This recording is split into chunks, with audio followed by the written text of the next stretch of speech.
الحمد لله القائل أعوذ بالله من الشيطان الرجيم بسم الله الرحمن الرحيم قد أفلح المؤمنون الذين هم في صلاتهم خاشعون أشهد أن لا إله إلا الله وحده لا شريك له وأشهد أن محمدا عبده ورسوله اللهم صل وسلم على سيدنا محمد وعلى آله وأصحابه والتابعين لهم بإحسان إلى يوم الدين أما بعد فيا عباد الله اتقوا الله أوصيكم وإياي بتقوى الله فقد فاز المتقون. Jemaat yang dimuliakan, marilah kita tingkatkan ketakwaan kehadirat Allah Subhanahu wa taala dengan melaksanakan segala perintah dan tinggalkan semua larangannya, serta mengikhlaskan setiap amal. Semoga dipermudahkan perhitungan kita di padang mahsyar, diberikan timbangan amal kebaikan, serta dicurui rahmat ilahi menjadi penghuni surganya. Bimbang akan memperdengarkan khutbah bertajuk kepentingan solat. Dari sudut bahasa, solat bermakna ibadah, solat bermakna doa. Manakala dari sudut istilah syara, solat bermaksud beberapa perbuatan dan perkataan yang dimulai dengan takbiratul ihram, diakhiri dengan salam, serta memenuhi syarat-syarat yang ditetapkan. Solat 5 waktu sehari semalam merupakan ibadah khusus dan teristimewa buat umat Islam, berbeza dengan ibadah-ibadah lain. Perintah melaksanakan solat disyariatkan secara langsung kepada baginda sallallahu alaihi wasallam, dijemput menghadap Allah Subhanahu wa taala dalam peristiwa Isra Mi'raj. Solat 5 waktu sehari semalam merupakan ibadah utama, juga antara rukun Islam yang wajib dilaksanakan oleh setiap muslim. Solat digambarkan sebagai tiang agama yang menjadi bukti serta kayu ukur untuk ketaatan seseorang hamba. Jika ibadah solat berjaya dilaksanakan dengan sempurna, maka akan bertambah baiklah perilaku dan keseluruhan hidup seorang insan.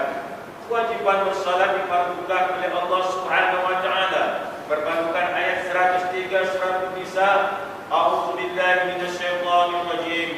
Inna salata kanat 'alal mu'minina kitaban mawquta. Bermaksud, sesungguhnya salat itu adalah kewajiban yang ditentukan waktunya atas orang yang beriman.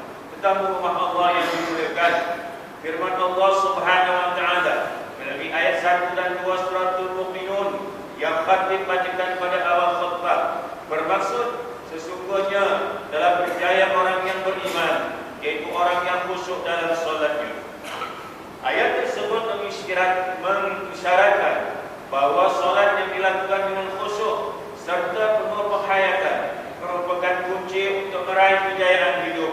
Solat ialah sangat paling berharga dibandingkan dengan keseluruhan masa yang dilalui oleh seseorang hamba Allah.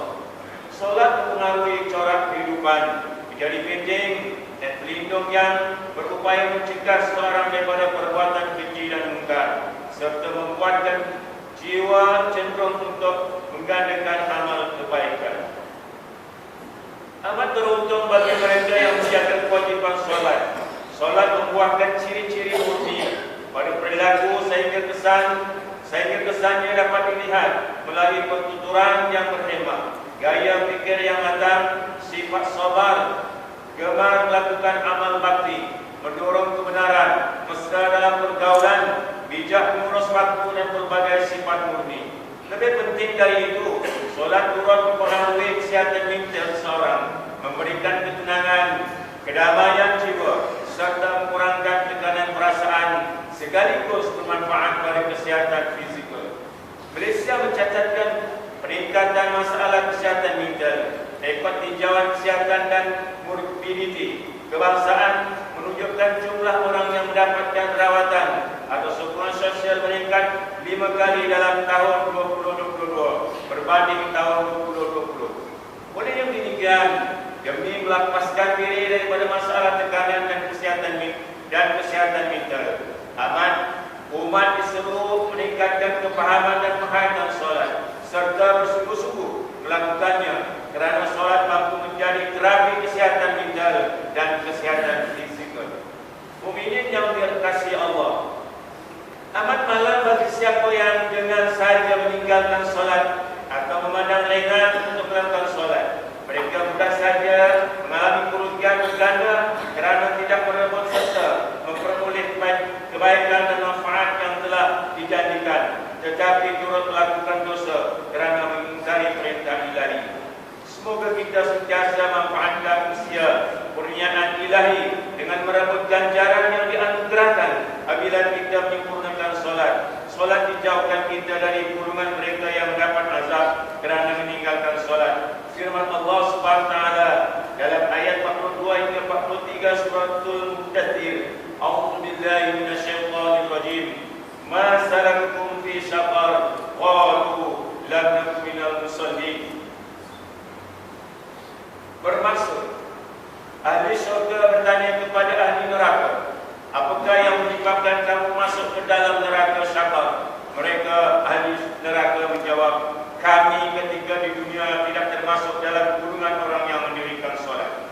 Solat berupaya meluruskan perjalanan hidup umat yang masih hanyut dalam perbuatan maksiat dan mungkar, menandakan masih gagal melakukan solatnya secara sempurna. Mereka perlu menyemaikan azam baru, niat dan tekad yang bersungguh-sungguh untuk melakukan perubahan serta berusaha memperbaiki kualitas solat agar mencapai tahap sempurna. Kunci kejayaan bermula dengan amalan solat pada awal waktu. Istiqamah lazimkan solat pada awal waktu, menunjukkan orang yang berjaya mendisiplinkan dirinya dengan pengurusan waktu yang betul dan tepat. Apatah lagi jika solat didirikan secara berjamaah, sama ada dengan ahli keluarga, di rumah, lebih-lebih lagi amalan berjemaah di masjid atau surau. Allah Subhanahu wa taala berjanji akan melimpahi rahmat dan hidayah, seterusnya menjanjikan kejayaan dunia, kejayaan akhirat kepada mereka yang mengutamakan hak Allah dalam urusan hidupnya. Nabi SAW menganjurkan umatnya agar mendirikan solat secara berjamaah pada setiap waktu dengan menjanjikan 27 ganjaran lebih besar berbanding solat secara bersendirian, terutama solat berjamaah di masjid atau di surau pada waktu isya dan subuh, seperti sabda baginda Rasulullah SAW, wala ya'lamuna ma fil amati was-subhi la atawhuma walau habba wala habwa. Bermaksud, sekiranya mereka mengetahui apa yang diganjarkan pada solat isya dan subuh, nescaya mereka akan mendatangi kedua-duanya walaupun dalam keadaan merangkak. Hadis riwayat Bukhari dan Muslim. Muslimin mukminin rahimakumullah, demi memastikan ibadah solat dilaksanakan dengan sempurna dan khusyuk, mimbar menyenaraikan 4 perkara. Pertama, anggaplah solat sebagai peluang terbaik untuk menghadap Allah Subhanahu wa taala. Usah terburu-buru melaksanakannya. Hadirkan sepenuh jiwa dan perasaan serta berikan tumpuan pada bacaan sambil membayangkan kita sedang bertutur di hadapan Allah Subhanahu wa taala yang mengingat kita. Yang kedua, andai kata kita diberi kesempatan bertemu seorang raja atau pemimpin tertinggi, maka sudah tentu kesempatan tersebut akan dimanfaatkan sebaiknya. Demikian juga solat merupakan kesempatan bertemu ilahi, ruang untuk umat memohon keampunan dan pertolongan, merintih penyesalan, mengadu kelemahan, meminta kekuatan, meminta panduan untuk menghadapi ujian hidup. Dan yang ketiga, anggaplah tiada panggilan yang lebih utama daripada panggilan ilahi pada saat azan berkumandang. Tinggalkan semua urusan kerja, urusan pribadi, dan utamakan urusan menyambut seruan ilahi dengan bergegas hadir ke rumah-rumah Allah, bersolat berjamaah di masjid atau di surau. Keempat, ketika bersolat kita sebenarnya menghadirkan diri di hadapan Allah Subhanahu wa taala. Oleh itu, tunjukkanlah sifat-sifat memuliakan Allah Subhanahu wa taala dengan membersihkan diri, pakaian kemas dan indah, memakai haruman, hadir awal ke masjid yaitu rumah Allah, bersolat sunat tahiyat dalam masjid, bersolat sunat rawatib serta bersolat sunat yang dianjurkan. بارك الله لي ولكم بالقرآن العظيم ونفعني وإياكم بما فيه من الآيات والذكر الحكيم وتقبل مني ومنكم تلاوته إنه هو السميع العليم. أقول قولي هذا وأستغفر الله العظيم لي ولكم ولسائر المسلمين والمسلمات والمؤمنين والمؤمنات الأحياء منهم والأموات فاستغفروا إنه هو الغفور